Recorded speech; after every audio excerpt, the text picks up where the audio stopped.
Welcome to side B of This Old Dog by DeMarco.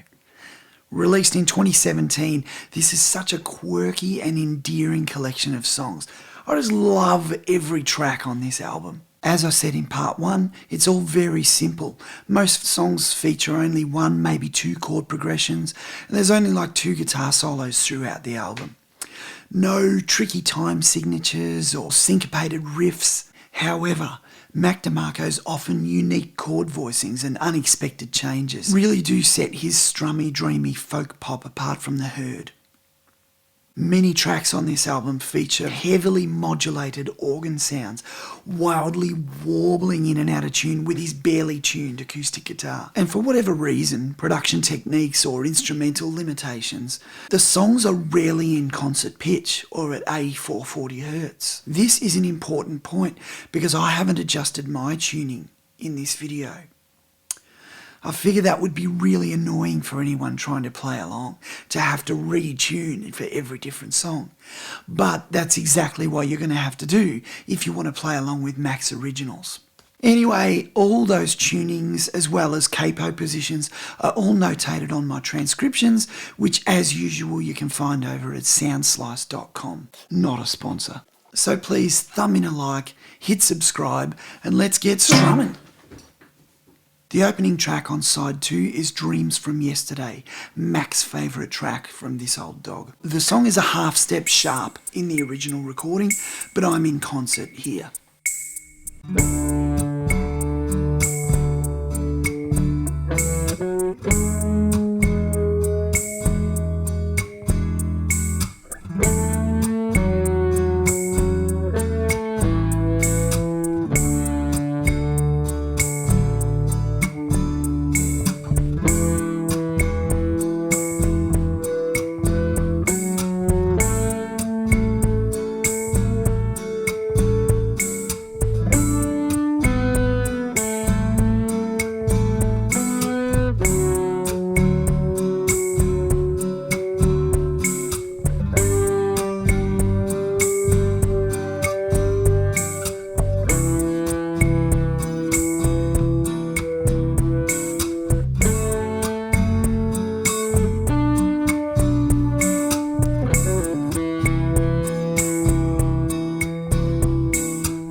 So the chords are D6-9, so I'm playing that 5-4-4-5-5 to an E9, standard shape, E minor 9, that's 7-5-7-7, and this great shape that Mac loves, I'm calling it in this song an A13 over its 5th over an E.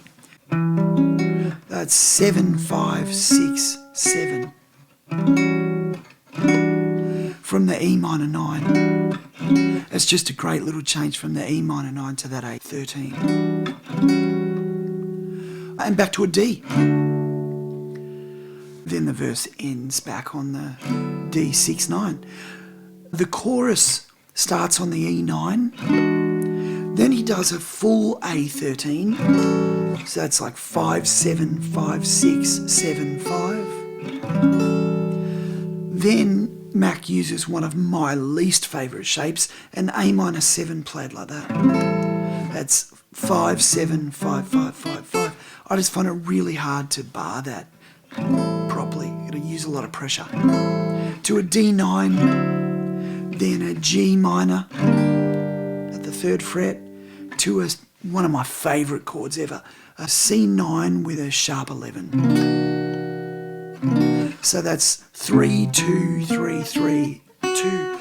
So the way I'm playing that, and the way I believe Mac plays it, having looked at some live clips, is barring the first finger there on the 2nd fret to hit both that note and that note. Yeah. Then an F sharp minor to a B minor, and finishing on the C9 with a sharp 11.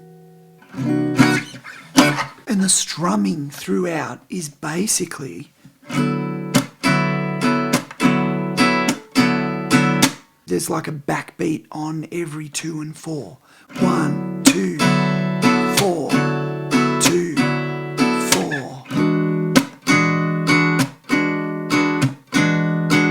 So we start the pattern on beat 1 on a down strum, but then it's just upbeats in between those backbeats. Upbeats in between the backbeats.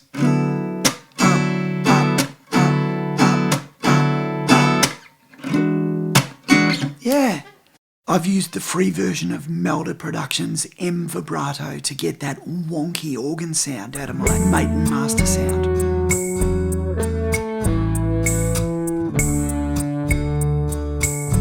A wolf who wears sheep's clothes. What a cracking 3-chord banger! The entire song is G, F and C, and Mac simply adds the open E string to those 3 chords to make it his own. That little double stop theme is heaps of fun to play. I'll do it really slowly.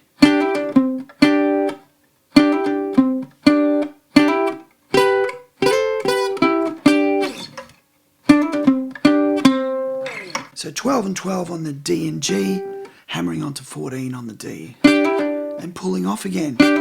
Then 15 on the A string, back to the 12-12.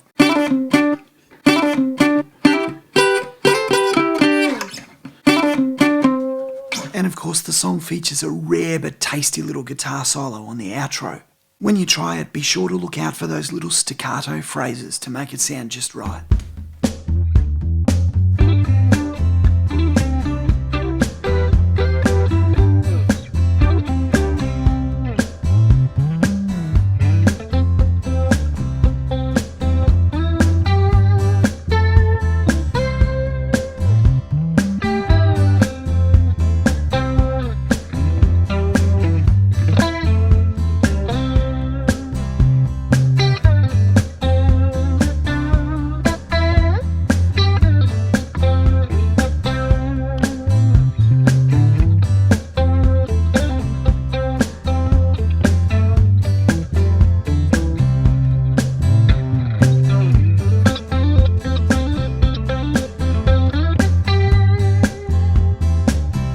Next is One More Love Song, one of my favourite chord progressions on this old dog.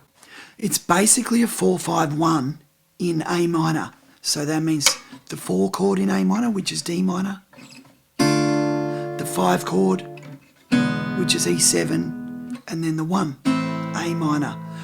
But aside from employing his much favoured minor ninth shapes, Mac includes this incredible twist on an E7 chord.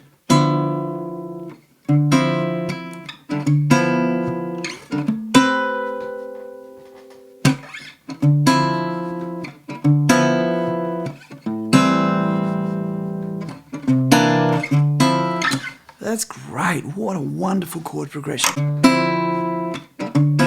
So yeah, that's an E7. Well, I'm calling it an E7. Its full name would be an E7 flat 9, no third inversion.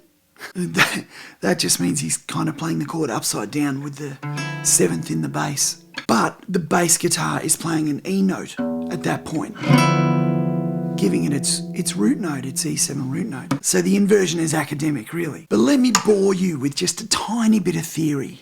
This chord could be considered a D minor 6-9 because 3 of the notes of our D minor 9 are not changing. One of them is. It's the flat 7 going to a 6. So you could call it a D minor 6-9 or a G13 with no root note. In fact, that's what Mac was doing in Dreams of Yesterday. But in Dreams of Yesterday, it's a 2-5-1. The E minor being a 2, the A13 being a 5, D being the 1. Back here, he's using it as a 4-5-1.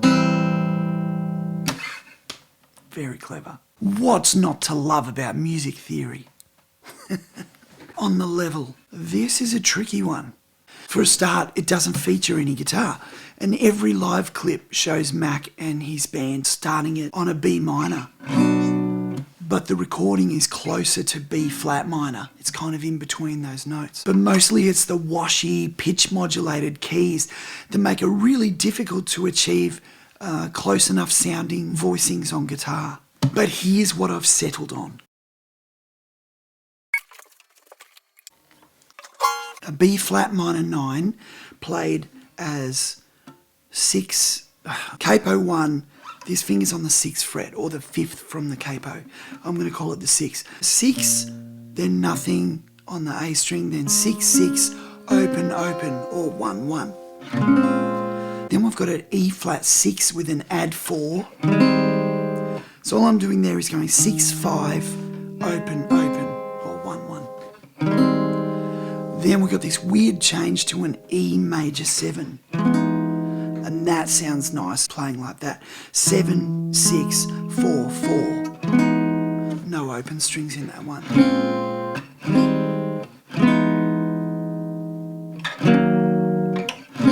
And that last chord is an E flat minor voicing. I'm just going 6, 4, 3. And that melody played over the top adds 11ths to those chords. So the B flat minor 9 becomes an 11. The E flat 6 add 4 gets an 11 of its own. It's like a cool neo-soul progression.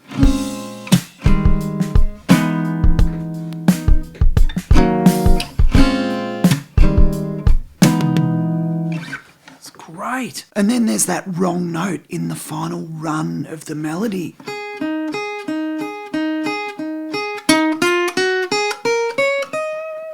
That run is an A flat Dorian mode. It features an F natural note that occurs as we're playing the E major 7 chord.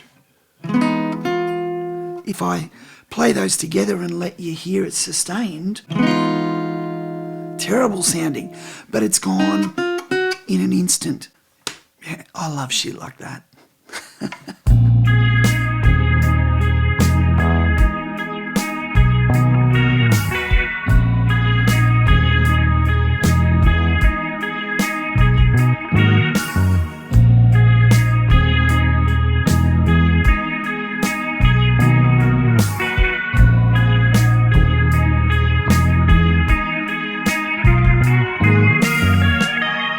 Moonlight on the River.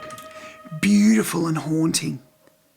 This track features a striking modulation from a 1, 6, 2 in the parent key of B, up a minor third to D, but retaining that G sharp note from the original key.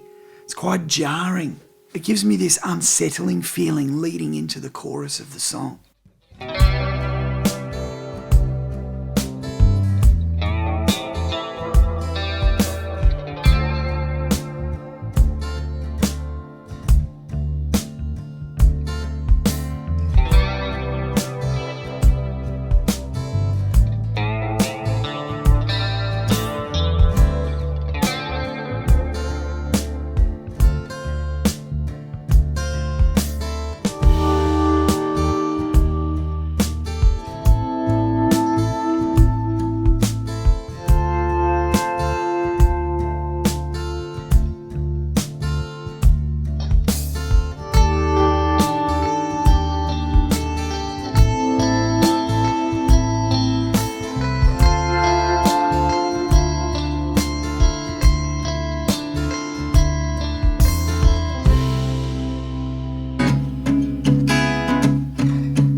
That first chord of the chorus is wonderful. The strumming for that one is a little bit tricky as well. The main pattern that Mac plays is like a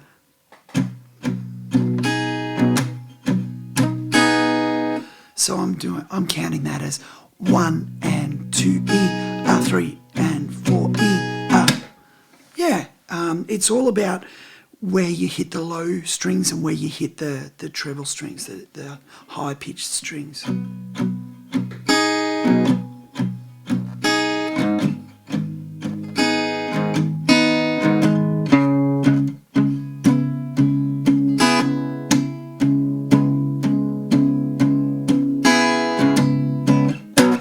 Now those 3 chorus chords, Mac builds that up during the outro to become a complete psychedelic meltdown. It's my favourite moment on the entire album. It's wicked. FYI, I simply played this one in the key of C. In the clip there, I've got my capo on the 5th fret. That was just so that I could play the lead part on my Strat without having to drop every string a semitone, which is so annoying. You're welcome. Watching him fade away. The album closer is a beautifully moving piece of music with lyrics about Mac's largely absent father and his battle with cancer. This song is played unaccompanied on electric piano. I'm going to give you 2 ways to play it. Firstly, up the neck without adjusting the tuning at all. You know, I love that. And secondly, some easier shapes, but we'll have to drop the entire instrument down half a step in order to be in tune with the recorded version. I can't decide which way I like to play this better, but I can tell you that each time I start playing it one way, I just keep playing it over and over.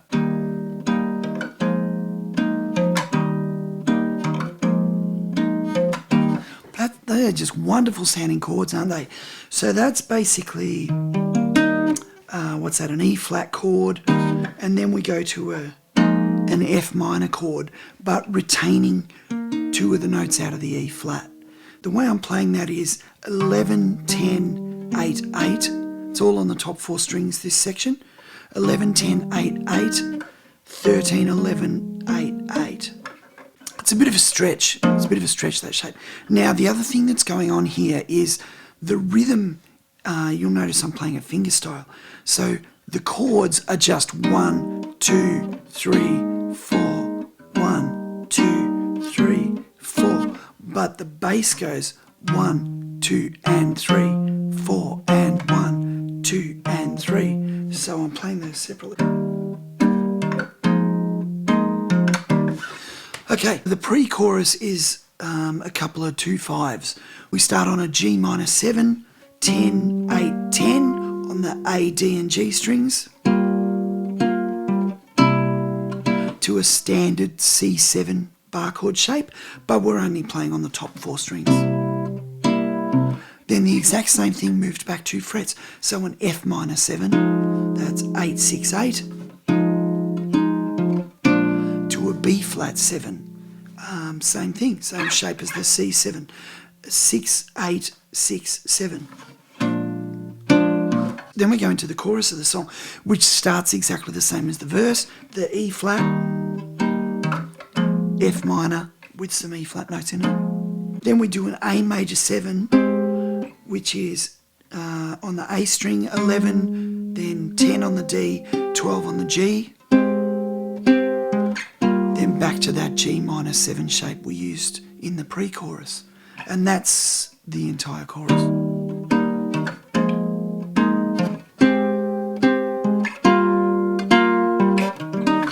Okay, let's have a look at the version that's a little bit easier to hold the chord shapes. But if you want to play it along with the album, you're going to need to drop every string a half step to be in tune. If you want to play along with me right now, you don't need to do any such thing. Much easier shape. So all I'm doing there, it's based on an E chord, but I'm playing my bass notes back and forth, open, 2nd fret, and I'm only using the bottom 3 strings. 1, 2, 3, 4.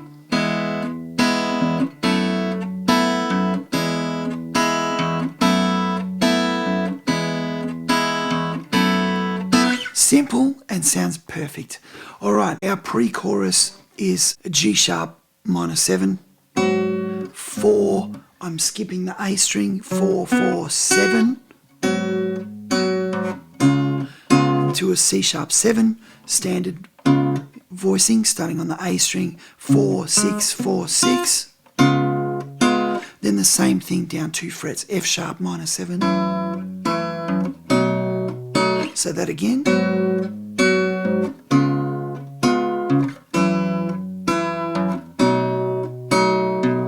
Then for the chorus we start the same as the verse. Then we go to an A major 7 that is played like this. So open A, second on the G, second on the B, fourth on the E. Then we go to a G sharp minor 7 that's played like that. So 4 on the top string, 4, 4 on the G and B, 2 on the E string.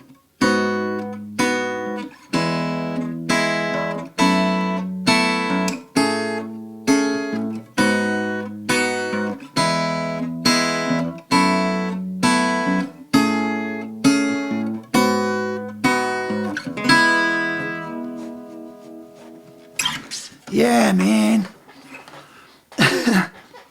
All right, that's it.